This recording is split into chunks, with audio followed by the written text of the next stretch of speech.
The Bear's Warning, Part 5. The Shadow Guardian. The town's fear. Pine Valley feels different.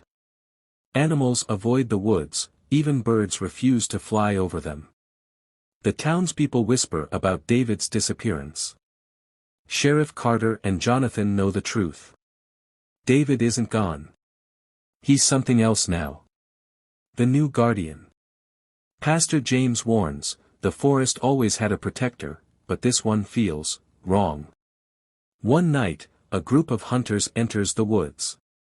Only one returns, terrified and covered in scratches. Hunter, whispering, it wasn't an animal, it was him. Sheriff Carter investigates and finds strange claw marks on the trees. David's voice echoes in the wind. No one must disturb the balance. Carter realizes. David is hunting those who enter the forest. Jonathan's desperate plan. Jonathan sneaks into the woods to find David. He finds him, standing among the trees, glowing eyes staring. David's body is changing. His hands are turning into claws. His voice sounds like the wind and the earth speaking together. Jonathan, David. You don't have to do this. David, I am not David anymore. Jonathan tries to remind him of his past, but David doesn't react. The forest's warning. The town wakes up to a shocking sight. All the trees near the town's border have burned symbols on them. Pastor James translates the symbols. The balance is broken. Leave, or be judged. The townspeople panic. Sheriff Carter makes a tough decision. If David won't stop, we have to stop him. They plan to destroy the cave, hoping it will sever his connection. The cave's truth. Sheriff Carter, Jonathan, and a few townspeople enter the forest. The deeper they go, the colder it gets. They reach the cave, but something is waiting for them. David steps out, fully transformed.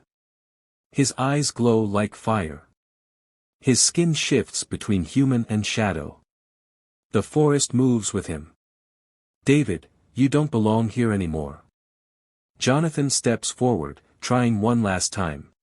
David, fight it. For a second. David hesitates. The battle for David's soul. The cave begins to shake. A dark force rises behind David. Jonathan takes a risk, he rushes forward and touches David's arm. Flashbacks flood David's mind. Memories of his family. His childhood in Pine Valley. His promise to never let the town fall into darkness. David screams, and the shadows around him break apart. The forest goes silent. The darkness retreats into the cave, but not completely. The guardian remains. But changed. David collapses, breathing heavily. Jonathan holds him, whispering, "You're still here." David opens his eyes, but they still glow. The shadows are gone, but the guardian remains. David is still connected to the forest, but now, he controls the power. Sheriff Carter lowers his gun. The town watches from a distance as David walks back into the trees. The town is safe, for now. But the guardian is still watching.